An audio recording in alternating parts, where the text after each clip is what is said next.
आज बहुप्रतीक्षित जो 5 राज्यों का विधानसभा चुनाव होना था 4 चरणों में, 7 नवंबर, 17 नवंबर, 25 नवंबर और 30 नवंबर, उसमें प्रथम चरण का चुनाव आज संपन्न हुआ या अभी चल रहा है। उसमें महत्वपूर्ण राज्य था अपना छत्तीसगढ़ और मिजोरम। छत्तीसगढ़ में 90 सीटें थीं। उन 90 सीटों में 2 चरणों में चुनाव करा रहे हैं। वहीं तेलंगाना में 119 सीट था, एक दिन में चुनाव हो रहा है। राजस्थान में 200 सीट थी, एक दिन में चुनाव हो रहा है। मध्य प्रदेश में 230 सीट थी, एक दिन में चुनाव हो रहा है। लेकिन छत्तीसगढ़ की 90 सीटों के लिए इनके पास व्यवस्था नहीं थी और उन्हें वो चुनाव कराना पड़ा। 2 दिन में, 2 खंड में उसका चुनाव कराना पड़ा।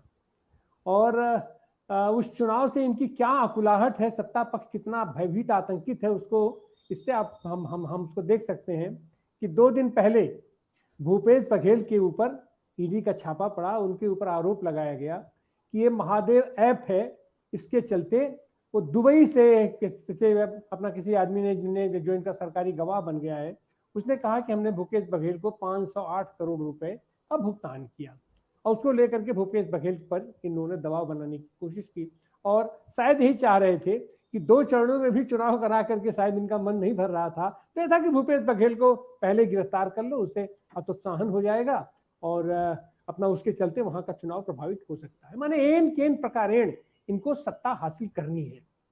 और उसमें स्थिति यह है कि एक प्रांत है जहां इनकी सरकार रही है, पिछले दिनों सहयोगी की भूमिका में रहे हैं, ये मिलकर वहां सरकार चलाए हैं और वहां पूरे चुनाव के दौरान इनकी जाने की हिम्मत नहीं पड़ी। आज तो फाइनल चुनाव भी हो गया और इनके तरफ से न तो उस पर कोई वक्तव्य आया, न वहां इनकी जाने की हिम्मत पड़ी। कारण क्या था? कारण शायद यही है कि पूरे पूर्वोत्तर भारत को जिस तरीके से लोग हिंसा की आग में झोंक रहे हैं, उसके चलते इनकी हिम्मत नहीं पड़ रही है कि ऐसे जगहों में ये प्रवेश कर सके। जी हाँ, मैं चर्चा कर रहा हूँ मणिपुर का।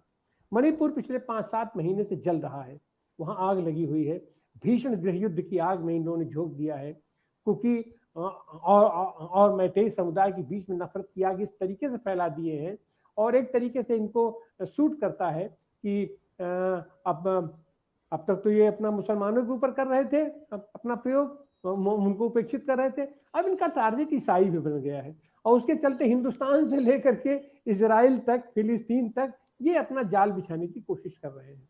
तो खैर, आज प्रथम चरण का चुनाव संपन्न हुआ छत्तीसगढ़ में और मिजोरम में। आज हम उसी संदर्भ में हम चर्चा करने जा रहे हैं कि ये जो महादेव की तीसरी आंखें खोले हैं, महादेव का नाम लेकर के बनारस में भी आए और माँ गंगा के अपना पुत्र बन के और महादेव के नाम पर पूरे बनारस को ध्वस्त कर दिए, बनारस की संस्कृति को ध्वस्त कर दिए और बनारस को पेटो बना रहे थे और पेटो अपना बनाते बनाते